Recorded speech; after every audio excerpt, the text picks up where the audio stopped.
কাতারে গিয়ে ডক্টর ইউনূসের মুখোশ খুলে দিলেন নিরাপত্তা উপদেষ্টা খলিলুর রহমান। কঠিন বিপদে পড়ে গেছেন ডক্টর ইউনূস। বিস্তারিত জানতে ভিডিওগুলো দেখতে থাকুন। যেমন অজিত দোভাল আর খলিলুর রহমানের বৈঠকে এসে উপস্থিত হয়ে বসে থাকছে, ঠিক তেমনি অজিত দোভাল আবার দোহায় খলিলুর রহমান কি কি করেছেন, দোভালের বৈঠক থেকে গিয়ে ইউনূসকে কি কি তথ্য দিয়েছেন এবং কি কি উদ্যোগ তারা নেবেন বলে সরকার ঠিক করেছে সেটা জানতে যখন কাতারি মধ্যস্থতায় আবার আলোচনার জন্য একজন নিরাপত্তা কর্মকর্তাকে পাঠিয়েছেন। দর্শক, ভারতীয় গণমাধ্যম নর্থ ইস্ট নিউজ গত রাতে একটা ভয়াবহ খবর দিয়েছে। খবরটা যদি সত্যি হয় তাহলে সেটা খুবই গুরুত্বপূর্ণ একটা খবর। সেই খবরটা সরকারের জন্য খুবই বিব্রতকর একটা খবর এবং জুলাই আন্দোলনে যারা শরীক হয়েছেন তাদের জন্য খুবই বিব্রতকর একটা খবর। ইউনূস মহাজনের মাইনকা চিপা থেকে বেরোনো যেন হচ্ছেই না। যে বিদেশি শক্তি ইউনূস মহাজনকে ক্ষমতায় বসিয়েছিল তারা এখন চারদিক থেকে চাপ দিতে শুরু করেছে এবং সেই চাপে চিড়ে চ্যাপটা ইউনূস মহাজনের এখন তখন দশা। এক একটি পক্ষ ইউনূসকে চাপ হিসেবে আজকাল অংশগ্রহণ শব্দটিকে খুব উপযুক্ত মনে করছে। দর্শক আসসালামু আলাইকুম, নতুন আরো একটি ভিডিওতে আপনাদের সবাইকে স্বাগতম। প্রিয় দর্শক, আজকের এই ভিডিওটি খুবই গুরুত্বপূর্ণ এবং কতটা গুরুত্বপূর্ণ আপনারা ইতিমধ্যেই ভিডিওর শুরুতে কিছুটা অংশ দেখে বুঝে গিয়েছেন। প্রিয় দর্শক, আমি বেশি কথা বাড়াবো না, শুধু এটাই বলবো, বাংলাদেশের নিরাপত্তা উপদেষ্টা খলিলুর রহমান ডক্টর ইউনূসের মুখোশ ফাঁস করে দিয়েছেন কাতারে গিয়ে। দর্শক শ্রোতা, কঠিনভাবে ফেঁসে গেছেন ডক্টর মোহাম্মদ ইউনূস এবং সমন্বয়করা। আন্তর্জাতিকভাবে ইতিমধ্যে ডক্টর ইউনূসকে বিভিন্ন নোটিশ পাঠানো হচ্ছে। দর্শক, বেশি কথা বাড়াবো না, ভিডিওটি দেখলে বিস্তারিত বুঝতে পারবেন এই ঘটনার পরে বাংলাদেশ সেনাপ্রধান কি অ্যাকশন নিয়েছেন। তো দর্শক, বেশি কথা না বাড়িয়ে সরাসরি মূল ভিডিওতে চলে যাই। আপনারা মনোযোগ সহকারে বিস্তারিত ভিডিওগুলো সম্পূর্ণ দেখতে থাকুন। মূলক নির্বাচনের যে প্রয়োজনীয়তা সেটাও মার্কিন যুক্তরাষ্ট্রকে খুব পরিষ্কার বুঝিয়েছে। কাজেই মার্কিন যুক্তরাষ্ট্র এখন সরাসরি নয়াদিল্লিতে যেমন অজিত দোভাল আর খলিলুর রহমানের বৈঠকে এসে উপস্থিত হয়ে বসে থাকছে, ঠিক তেমনি অজিত দোভাল আবার দোহায় খলিলুর রহমান কি কি করেছেন, দোভালের বৈঠক থেকে গিয়ে ইউনূসকে কি কি তথ্য দিয়েছেন এবং কি কি উদ্যোগ তারা নেবেন বলে সরকার ঠিক করেছে সেটা জানতে যখন কাতারি মধ্যস্থতায় আবার আলোচনার জন্য একজন নিরাপত্তা কর্মকর্তাকে পাঠিয়েছেন, সেই বৈঠকেও কাতারে মার্কিন কর্মকর্তারা উপস্থিত ছিলেন। বাংলাদেশের জাতীয় নিরাপত্তা উপদেষ্টা খলিলুর রহমান দিল্লিতে অজিত দোভালের সাথে বৈঠকের 6 দিন পরেই কাতারের দোহায় উপস্থিত হয়েছেন। ঠিক কি কারণে কাতারের দোহায় এত ঘন ঘন বাংলাদেশের জাতীয় নিরাপত্তা উপদেষ্টা খলিলুর রহমান যান সেটা জানা না গেলেও, বিস্তারিতভাবে কখনোই তার অফিসিয়াল শিডিউলে সেটার বর্ণনা না থাকলেও, খলিলুর রহমান সেই এপ্রিলে দায়িত্ব পাওয়ার পর থেকে এই 7 মাসে অন্তত 4 বার আনুষ্ঠানিক সফরে দোহা বা কাতারের রাজধানী দোহায় গিয়ে উপস্থিত হয়েছেন। দোহাকে এখন পৃথিবীর রাজনৈতিক একটি রাজধানী হিসেবে বর্ণনা করা হয় এর মধ্যস্থতার গুণপনার জন্য। কারণ দোহা গত 2 দশক ধরে আমেরিকার জন্য মার্কিন যুক্তরাষ্ট্রের এক ঘনিষ্ঠ মিত্রে পরিণত হয়েছে এবং বিশ্ব দরবারে নিজেকে মধ্যস্থকের ভূমিকায়, একটা অত্যন্ত গুরুত্বপূর্ণ মধ্যস্থকের, দক্ষ মধ্যস্থকের ভূমিকায় নিজেকে প্রমাণ করেছে। এবং কাতারের রাজধানী দোহায় সাধারণভাবে মার্কিন কর্মকর্তাদের ব্যাপক উপস্থিতি থাকে এবং মার্কিন যুক্তরাষ্ট্র এই শহরটিকে পছন্দ করে। তাদের এশিয়া, মধ্যপ্রাচ্যের যেসব দেশে নানা রকম সংকট নিরসনের জন্য নানা কর্মকর্তাদের সঙ্গে বৈঠক করা দরকার, যেসব বৈঠক সাধারণভাবে তারা অন্য কোথাও নিয়ে গিয়ে বা ওই দেশগুলোতেই করবার অনেক সময় পরিস্থিতি থাকে না কিংবা গোপনীয়তার কারণে করতে চান না, সেক্ষেত্রেও মার্কিন যুক্তরাষ্ট্রের প্রথম পছন্দ এই শহর দোহা। কাজেই খলিলুর রহমান এপ্রিলে যখন নিয়োগ পেলেন এবং নিয়োগ পাওয়ার পর থেকেই যখন তার মার্কিন ঘনিষ্ঠতার কথা হচ্ছিল, তখন থেকেই এটা একটা ওপেন সিক্রেটের মতো যে খলিলুর রহমান নিয়মিত দোহায় যান কিংবা দোহায় ইউনূস সরকার আসবার পর থেকে সেনাপ্রধান ওয়াকারুজ্জামান সহ শীর্ষস্থানীয় নানা কর্মকর্তাদের যে ঘন ঘন সফর, তার একটা বিশেষ কারণ হিসেবে দেখা হয় সেখানে মার্কিন যুক্তরাষ্ট্রের কর্মকর্তারা সরাসরি ইউনূস সরকারের প্রতি তাদের যে পরামর্শ সেগুলো সরকারকে দিয়ে থাকেন। দেখেন, ডক্টর ইউনূসকে বা এই ইউনূস সরকারকে বিশেষভাবে কাতার পছন্দ করে বা কাতারের যে আমির Sheikh Tamim bin Hamad Al Thani কোন রকম পাত্তা দেন বা গুরুত্বের সঙ্গে দেখেন সেটা ভাববার সুযোগ শেষ হয়ে যায় যখন গত এপ্রিলে আমাদের প্রধান উপদেষ্টা ডক্টর মোহাম্মদ ইউনূস, যেভাবে তিনি অন্য সবগুলো দেশেও কোনো সম্মেলনের দাওয়াত পেলেই ছুটে গেছেন, ঠিক তেমনি কাতারেও ছুটে গিয়েছিলেন। কাতারের রাজধানী দোহাতেও তিনি ছুটে গিয়েছিলেন আর্থনা সম্মেলন নামে একটা সম্মেলনে যোগ দিতে এবং 4 দিনের রাষ্ট্রীয় সফরে যাওয়ার আগে এবং ওখানে গিয়েও বারবার তার প্রেস টিমের তরফে, তার দলের তরফে এই ঘোষণা দেওয়া হচ্ছিল যে তার নাকি কাতারের আমিরের সঙ্গে বৈঠক হবে সেখানে। কিন্তু শেষ পর্যন্ত ডক্টর ইউনূসকে কাতারের আমিরের মায়ের সঙ্গে, মানে কাতারের আমিরের দেখা না পেরে কাতারের আমিরের মায়ের সঙ্গে দেখা করেই কাতারের রাষ্ট্রীয় সফর শেষ করতে হয়েছে। কাজেই কাতার সরকারের কোনো বিশেষ বন্ধুত্ব বা বিশেষ কোনো আগ্রহ বাংলাদেশ সরকারের প্রতি আছে দেখে খলিলুর রহমান বারবার কাতার যান সেটা ভাববার কোনো কারণ নাই। সরাসরি সেখানে তিনি যান মার্কিন যুক্তরাষ্ট্রের কর্মকর্তাদের বিভিন্ন পরামর্শ গ্রহণ করতে। এবার তিনি যখন অজিত দোভালের সঙ্গে দিল্লিতে বৈঠক সেরে আসবার 6 দিনের মাথাতেই দোহায় রওনা হয়েছেন, তখনই এই নিয়ে কৌতূহলের সৃষ্টি হয়েছিল যে, কারণ আমি আপনাদের জানিয়েছিলাম যে অজিত দোভাল এবং খলিলুর রহমান দুই জাতীয় নিরাপত্তা উপদেষ্টার মধ্যকার সেই বৈঠকের দ্বিতীয় অংশে দিল্লিতে সেখানে যোগ দিয়েছিলেন দিল্লির মার্কিন দূতাবাসের অত্যন্ত ঊর্ধ্বতন কর্মকর্তারা, এবং তাদের সামনেই সেখানে অজিত দোভাল বাংলাদেশে যে ধর্মীয় চরমপন্থার উত্থান ঘটেছে এবং যেভাবে সরকারি একরকমের পৃষ্ঠপোষকতা এবং সরকারের কোনো বাধা ছাড়া সেখানে জঙ্গিবাদের উত্থান ঘটছে, পাকিস্তান থেকেও বিভিন্ন জঙ্গি সংগঠনের নেতারা এসে বাংলাদেশে নানা রকম বৈঠক করছেন, ভারতের অভিযোগ নানা রকম ট্রেনিং দিচ্ছেন, এবং ভারত সুস্পষ্টভাবে যখন জাতীয় নিরাপত্তা উপদেষ্টা খলিলুর রহমানের হাতে বাংলাদেশ ভারত সীমান্তে অন্তত 12টি জঙ্গি ঘাঁটি চিহ্নিত করে সেগুলোর স্যাটেলাইট দিয়ে তোলা ছবি তুলে দেয়, তখনও এই দুই নিরাপত্তা উপদেষ্টার মধ্যকার বৈঠকে ভারত উপস্থিত রেখেছিল দিল্লির মার্কিন দূতাবাসের শীর্ষ কর্মকর্তাদের। দোহাতে সেই একই ঘটনা আবার ঘটেছে, কিন্তু এবার দোহায় ভারত খলিলুর রহমানের ওপর আবারও চাপ সৃষ্টির জন্য যে বৈঠক আয়োজন করেছে সেই বৈঠকে কাতারি মধ্যস্থতা নিয়ে এসেছে। কাতারি মধ্যস্থতা মানেই মার্কিন যুক্তরাষ্ট্র এই মধ্যস্থতা চায়, কারণ মনে করে দেখেন যে এই যে অক্টোবরে যে অবশেষে একটা নড়বড়ে যুদ্ধবিরতি হলো ইসরায়েল আর হামাসের মধ্যে, ইসরায়েল এবং হামাসের মধ্যস্থতাটা পুরোপুরি মাসের পর মাস ধরে কাতারে চলেছে এবং সেখানে পরে টার্কি ইজিপ্ট এসে যোগ দিয়েছে, কিন্তু কাতার ছিল মধ্যস্থতায়।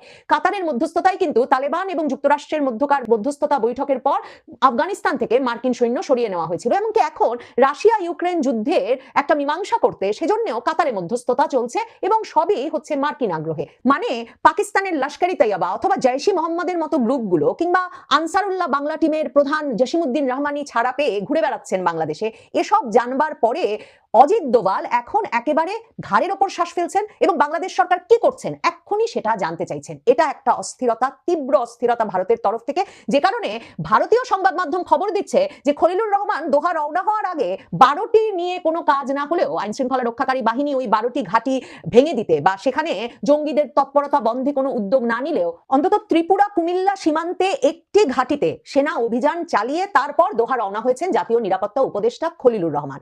ভারত এসবের মীমাংসা যেমন চায়, পাকিস্তানের সেনাবাহিনীর কর্মকর্তাদের অবাধ আসা যাওয়া, পাকিস্তানের সঙ্গে চীনের সঙ্গে তাদের সামরিক যে মিত্রতা, সামরিক কৌশল নির্ধারণ থেকে শুরু করে সামরিক অস্ত্র শস্ত্র কেনবার যে মৈত্রী গড়ে উঠেছে বাংলাদেশের নতুন সরকারের সঙ্গে, সেটা নিয়ে যেমন অস্বস্তিতে আছে। পাকিস্তানের গোয়েন্দা সংস্থা আইএসআই এর কর্মকর্তাদের এবং সদস্যদের নিয়মিত বাংলাদেশে অবাধে বিচরণ নিয়ে যেমন ভারতের শঙ্কা আছে, ভারতের উদ্বেগ আছে, ঠিক তেমনি ভারত ভীষণভাবে উদ্বিগ্ন যে এই যে একটি নির্বাচন হতে যাচ্ছে ফেব্রুয়ারিতে, এবং সেই নির্বাচনে যদি আওয়ামী লীগকে অংশগ্রহণ করতে না দেওয়া হয় তাহলে সেই নির্বাচনের ফলেও বাংলাদেশে স্থিতিশীলতা আসবে না। বাংলাদেশে যদি একটা এমন নির্বাচিত রাজনৈতিক সরকার ক্ষমতায় আসতে না পারে, এমন একটা নির্বাচনের মাধ্যমে, মানে অংশগ্রহণমূলক একটা নির্বাচনের মাধ্যমে যেই সরকার আসার ফলে বাংলাদেশে একটা রাজনৈতিক এবং আইন শৃঙ্খলায় স্থিতিশীলতা আসবে, তাহলে বাংলাদেশে জঙ্গিবাদের বিকাশ ঠেকানোর কোনো পথ থাকবে না।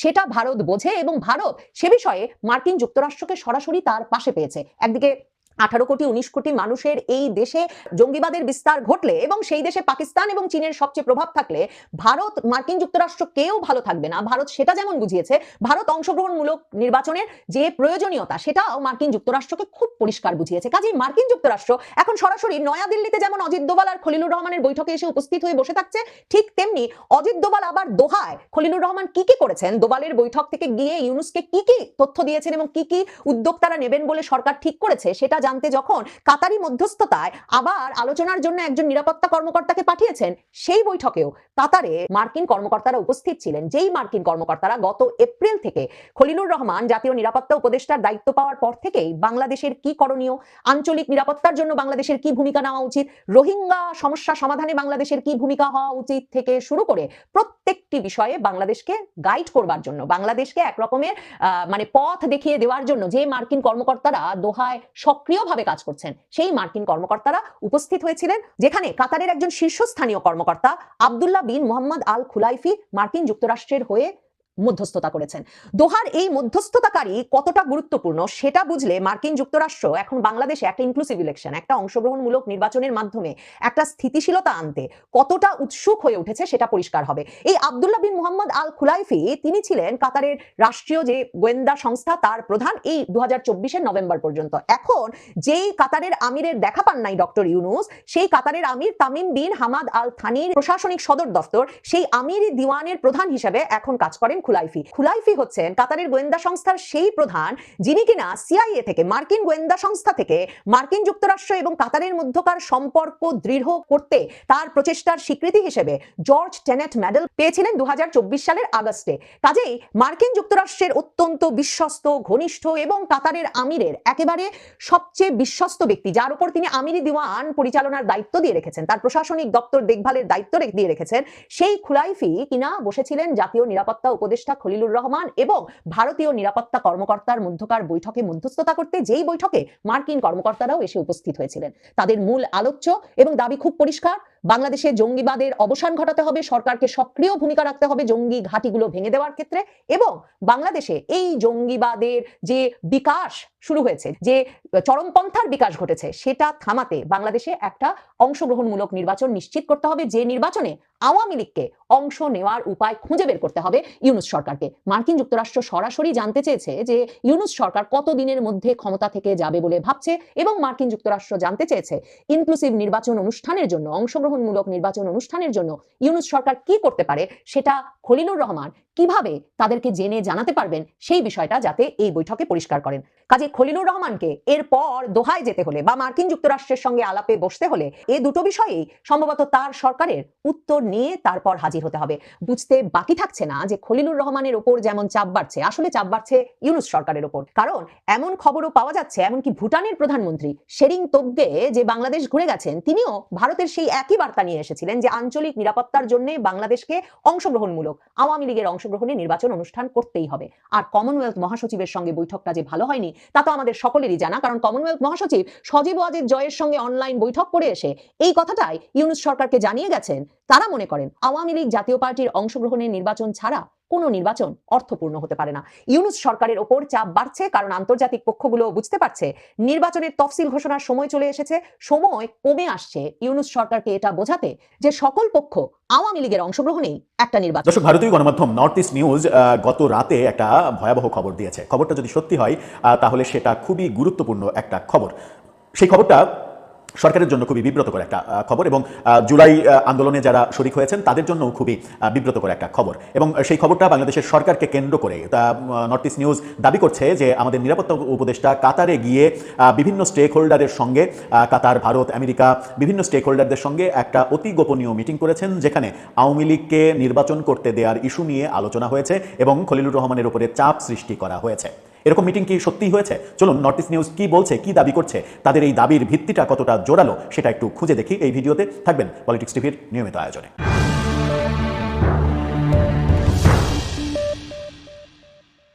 দর্শক, বলছিলাম কাতারের রাজধানীতে একটা গোপন বৈঠকের কথা বলছে নর্থ ইস্ট নিউজ, যেখানে আমাদের নিরাপত্তা উপদেষ্টা ডক্টর খলিলুর রহমান, ভারতের একজন ঊর্ধ্বতন কর্মকর্তা, কাতারের একজন সাবেক কর্মকর্তা সরকারের এবং আমেরিকার প্রতিনিধি, এই চার পক্ষ মিলে একটা গোপন বৈঠক হয়েছে বলে তারা দাবি করছে। তাদের শিরোনামটা এরকম, শিরোনামটা দেখে নিতে পারেন। সেখানে বলছে Qatar ex intelligence chief Khulaifi negotiate in Doha on Awami League's electoral future. তারা যেটা বলতে চাচ্ছে সেটা হচ্ছে যে আওয়ামী লীগের নির্বাচনী ভবিষ্যৎ নিয়ে দোহায় আলোচনা করেছেন কাতারের সাবেক গোয়েন্দা প্রধান খুলাফি। 25 নভেম্বর দোহায় ভারতের শীর্ষ নিরাপত্তা কর্মকর্তা আবদুল্লাহ বিন মোহাম্মদ বিন মোবারক আল খুলাইফির মধ্যস্থতায় এক দীর্ঘ বৈঠকে বাংলাদেশের জাতীয় নিরাপত্তা উপদেষ্টা খলিলুর রহমান এবং ভারতের জাতীয় নিরাপত্তা উপদেষ্টা খলিলুর রহমানের মধ্যে এবং ভারতের জাতীয় নিরাপত্তা বিষয়ক একজন প্রতিনিধির সঙ্গে জটিল বিষয়গুলো সমাধানের লক্ষ্যে বৈঠক হয় এবং খলিলুর রহমান গতকালকে সকালে দেশে ফিরে এসেছেন সেই বৈঠক করে, এমনটাও এই নর্থ ইস্ট নিউজ দাবি করছে। তারা বলছে 2024 সালের নভেম্বর পর্যন্ত কাতারের রাষ্ট্রীয় নিরাপত্তা সংস্থার প্রধান আবদুল্লাহ বিন মোহাম্মদ আল খুলাইফি একজন শীর্ষ ভারতীয় কর্মকর্তা এবং বাংলাদেশের জাতীয় নিরাপত্তা উপদেষ্টার মধ্যে বিস্তৃত আলোচনার কেন্দ্রবিন্দুতে ছিলেন। যদিও 25 নভেম্বর দোহায় 3 কর্মকর্তার মধ্যে একটি গুরুত্বপূর্ণ বৈঠক অনুষ্ঠিত হয়েছিল, নর্থ ইস্ট নিউজ এই ব্যাপারে জানতে পেরেছে। কলম্বো সিকিউরিটি কনক্লেভের ফাঁকে নয়াদিল্লিতে তার ভারতীয় প্রতিপক্ষ অজিত দোভালের সাথে দেখা করার 6 দিন পর 25 নভেম্বর ভোরে কাতার এয়ারওয়েজের একটি ফ্লাইটে QR639 এই ফ্লাইটে ভ্রমণ করেন বাংলাদেশের জাতীয় নিরাপত্তা উপদেষ্টা খলিলুর রহমান। সূত্রগুলো বলছে যে ভারতীয় কর্মকর্তা কাতারের রাজধানীতেও উড়ে গিয়েছিলেন, যেখানে তিনি এবং রহমান একই দিনে একটি অজ্ঞাত স্থানে একাধিক সংবেদনশীল বিষয় নিয়ে আলোচনার জন্য মিলিত হন। আলোচিত বিষয়গুলোর মধ্যে ছিল বাংলাদেশের প্রাক্তন প্রধানমন্ত্রী শেখ হাসিনা এবং আওয়ামী লীগের ভাগ্য, দেশে নির্বাচন এবং মোহাম্মদ ইউনূসের নেতৃত্বাধীন অন্তর্বর্তীকালীন সরকারের মেয়াদ। এই ব্যাপারগুলো নিয়ে নাকি আলোচনা হয়েছে। বাংলাদেশের কক্সবাজার থেকে মিয়ানমারের বুথিডং এবং মংডুতে রোহিঙ্গা শরণার্থীদের তাদের বাড়িতে প্রত্যাবাসন সম্পর্কিত রাখাইন প্রশ্ন এবং অন্যান্য আঞ্চলিক নিরাপত্তা বিষয়গুলিও এখানে আলোচিত হয়। বৈঠকে দোহা ভিত্তিক 2 থেকে 3 জন আমেরিকান কর্মকর্তাও ছিলেন, যারা রহমানকে দিক নির্দেশনা প্রদানে গুরুত্বপূর্ণ ভূমিকা পালন করেছেন। 2025 সালের এপ্রিলের শুরুতে বাংলাদেশের জাতীয় নিরাপত্তা উপদেষ্টা নিযুক্ত হওয়ার পর থেকে তিনি এর আগে 3 বার তাদের সঙ্গে দেখা করেছেন। ভারতীয় কর্মকর্তা 25 নভেম্বরের শেষের দিকে অথবা 26 নভেম্বরের প্রথম দিকে দিল্লিতে ফিরে আসলেও রহমান মার্কিন কর্মকর্তাদের সাথে আলোচনা চালিয়ে যাওয়ার জন্য সেখানে থেকে যান, যারা পরে দোহা সফরের দ্বিতীয় দিনের শেষে নৈশভোজেও যোগ দেন। এই পত্রিকা নিশ্চিত করছে যে 26 নভেম্বরের শুরুতে ভারতীয় কর্মকর্তা ফিরে গেলেও খলিলুর রহমান থেকে যান এবং তিনি 28 তারিখে কাতার থেকে বাংলাদেশে ফিরে আসেন। দোহা বৈঠকের কেন্দ্রবিন্দু ছিল নির্বাচন অনুষ্ঠিত হলে আওয়ামী লীগের অংশগ্রহণ। অন্তর্ভুক্তিমূলক নির্বাচন অনুষ্ঠান এমন একটি বার্তা ছিল যা ভুটানের প্রধানমন্ত্রী শেরিং টোবেকেও 22 নভেম্বর বাংলাদেশের প্রধান উপদেষ্টা মোহাম্মদ ইউনূসের সাথে তাদের বৈঠকে ভাগ করে নিয়েছিলেন। অর্থাৎ ভুটানের প্রধানমন্ত্রী যে বাংলাদেশ সফর করেছেন সেখানেও তিনি বাংলাদেশের প্রধান উপদেষ্টাকে অন্তর্ভুক্তিমূলক নির্বাচনের কথা বলেছেন, সেই দাবি করছে নর্থ ইস্ট নিউজ। ভারতীয় কর্মকর্তা খলিলুর রহমান এবং খুলাইফির মধ্যে অর্থাৎ 3 জনের মধ্যে বৈঠকে অন্তর্ভুক্তিমূলক নির্বাচনের বিষয়টি ছাড়াও যার উপর ভারত জোর দিয়ে আসছে রোহিঙ্গা প্রত্যাবর্ষণ এবং শরণার্থীদের প্রত্যাবর্তনের সম্ভাব্য প্রক্রিয়াগুলোও সেখানে আলোচিত হয়েছে। অর্থাৎ নর্থ ইস্ট নিউজ দাবি করছে যে কাতারের ইন্টেলিজেন্স প্রধান, সাবেক ইন্টেলিজেন্স প্রধান, ভারতীয় একজন ইন্টেলিজেন্স কর্মকর্তা, বাংলাদেশের নিরাপত্তা উপদেষ্টা খলিলুর রহমান এবং কাতারে নিযুক্ত মার্কিন 2 জন কর্মকর্তা এই বৈঠক করেছেন। তারা একটা গোপন জায়গায় বৈঠক করেছেন এবং পরদিন একসঙ্গে নৈশভোজে মিলিতও হয়েছেন এবং সেখানে বাংলাদেশে ইনক্লুসিভ নির্বাচনের জন্য আলোচনা হয়েছে। তাহলে কি আমাদের নিরাপত্তা উপদেষ্টা বিভিন্ন জায়গায় বর্তমানে যে সফরগুলো করছেন সেই সফরগুলো এই কারণে, মানে নর্থ ইস্ট নিউজের এই কথাটাকে যদি আমি ভিত্তি হিসেবে ধরি তাহলে ব্যাপারটা কি এরকম যে আমাদের নিরাপত্তা উপদেষ্টা বিভিন্ন জায়গায় যে সফরগুলো করছেন, মিটিংগুলো করছেন, সেখানে মূলত বিভিন্ন পক্ষকে বোঝানোর চেষ্টা করছেন যে আওয়ামী লীগকে ছাড়াই ইনক্লুসিভ নির্বাচন সম্ভব এবং সেটা বোঝাতে গিয়ে তিনি পাল্টা বুঝতে বাধ্য হচ্ছেন কিংবা তাকে পাল্টা বোঝানো হচ্ছে যে কোনো বড় রাজনৈতিক দলকে ছাড়া কখনো ইনক্লুসিভ নির্বাচন হয় না। সো তোমরা যারা অপরাধী মনে করছো কিংবা যাদের অপরাধের প্রমাণ রয়েছে তাদের বিচার করো, কিন্তু দল হিসেবে আওয়ামী লীগকে নির্বাচনের বাইরে রাখতে পারবা না। তাদেরকে নিয়েই নির্বাচন করতে হবে, নতুবা ইনক্লুসিভ নির্বাচন হবে না। বাংলাদেশের সুপ্রিম কোর্টের আইনজীবী আবু হেনা রাজ্জাকি, তিনি একেবারে পরিচিত কট্টর আওয়ামী বিরোধী মানুষ হিসেবে, তিনিও দুদিন আগে একটা টক শোতে বলেছেন যে আপনি যদি আওয়ামী লীগকে বাদ দিয়ে কিংবা যে দলগুলোকে বাদ দিয়ে নির্বাচন করতে চাচ্ছেন সেই দলগুলোকে বাদ দেওয়া মানে হচ্ছে 40% মানুষকে এমনিই বাদ দেওয়া, থাকে 60%। মধ্যে এখন যে দলগুলো নির্বাচন করছে তাদের সবাই মিলে হয়তো সমর্থন আছে 40%, 20% হচ্ছে ভাসমান ভোটার। তো আপনি 40% মানুষের প্রতিনিধিত্ব করার জন্য যে নির্বাচন করতে চাইছেন সেই নির্বাচন তো প্রশ্নবিদ্ধ হবে, সেই নির্বাচন ইনক্লুসিভ হবে না। সারা বিশ্ব এই নির্বাচনটাকে নিয়ে প্রশ্ন করবে এবং তাতে করে এই সরকারের কোনো ক্ষতি হবে না। ক্ষতিটা যেটা হবে সেটা হচ্ছে যে তিনি একেবারে স্পষ্ট করে বলেছেন যে পরবর্তীতে যারা রাষ্ট্র ক্ষমতায় আসবে তাদের আন্তর্জাতিক সমর্থন নিয়ে রাষ্ট্র পরিচালনা করতে হিমশিম খেতে হবে এবং সেই দুর্যোগের মধ্যে আগামীতে নির্বাচিত হয়ে কোনো দল পড়তে চায় কিনা সেটা একটা বড় প্রশ্ন। আমরা গতকালকে নুরুল হক নূরের কথা শুনেছি, তিনি বলেছেন যে আওয়ামী লীগের যারা নির্দোষী তাদেরকে রাজনীতি করার অধিকার দিতে হবে। অর্থাৎ তিনিও বলছেন যে অপরাধী না, অপরাধের বাইরে রয়েছেন তাদেরকে রাজনীতি করার কথা বলতে হবে। বিএনপি হ্যাঁ না এরকম দোদুল্যমান অবস্থায় থাকলেও প্রথম থেকে বিএনপির অবস্থান ছিল যে কোনো রাজনৈতিক দলকে নির্বাহী আদেশে নিষিদ্ধ করার পক্ষে তারা না।